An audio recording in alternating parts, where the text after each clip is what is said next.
Sziasztok, én Kós Réka vagyok, ez itt az Avalon Box Challenge. Köszönöm szépen a kihívást Erdélyi Mónikának. Először ezeket a villámkérdéseket fogom megválaszolni. Pezsgőfürdő vagy élménymedence? Élménymedence.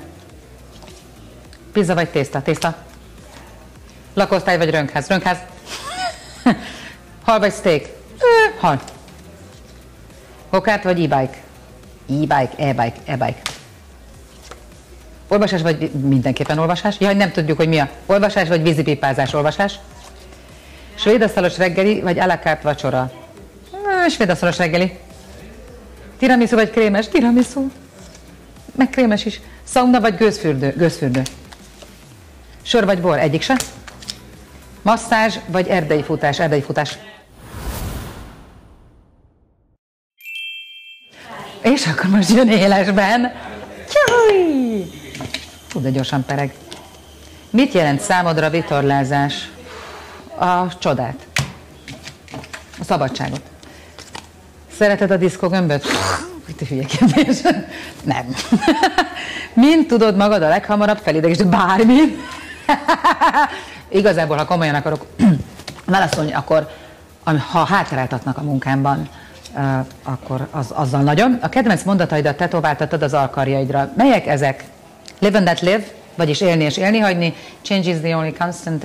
A változás az egyetlen állandó, de itt is van egy még, az pedig angolul a erő legyen veled. Vagyis may the force be with you. Hogyan viszonyulsz az elmúláshoz? Mégsehogy. Egy klasszikus mozaik családban élsz. Neked és a párodnak is van gyereke. Hogyan tudtok így négyen együttműködni? Változatosan. Ezt nyilatkoztad egyszer. Apám mindig azt mondta, hogy egy nő legyen csendes és szerény. Ezt sikerült hoznod? Sehogy. Sehogy sem sikerült, ugyanis én nem vagyok csendes és nem vagyok szerény. Évekkel ezelőtt egy sajtóeseményre maszkmesterek tokát varázsoltak neked, és egy jókora szívasruhát adtak el. Hogyan érezted magad a teltett Kós Réka bőrém? Az rettenetes, borzasztó, förtelmes. Mennyire fontos egy párkapcsolatban a humorérzék? Hát, hogy egy párkapcsolatban mennyire fontos, azt nem tudom, de hogy az életben nagyon, az igaz, vagy az biztos, hogy úgy van. Szokták káromkodni sajnos nagyon sokat. Van-e valami kellemes élményed, ami Miskolchoz kötődik? Apukám itt nem messze volt úszómester. Azt mondtad, hogy kamaszkorodban bakancsot hordtál, össze-vissza szaggatott netszaristát, most is. A hajadba pedig különböző színű csíkokat festettél, most jött ki a rózsaszín. Hogy reagált erre az időszakodra az apukád? Nagyon rosszul. Ingatlan közvetítő és ingatlan becslő végzettséged is van, csak ingatlan közvetítő végzettségem van. Ha választhatnál a világon, hol dolgoznál ebben a szakmádban, és miért ott? Hát fogalmam sincs. Balin.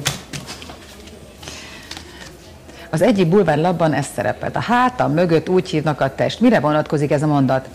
Ez egy hülyeség, ezt kitaláltak. Én ilyet soha nem mondtam. Ez akkor is, na ezzel jól felidegesítettem magad. Én hogy mondanék ilyet, hogy én vagyok a test, micsoda hülyeség ez. Mennyire vagy türelmetlen? Sajnos nagyon.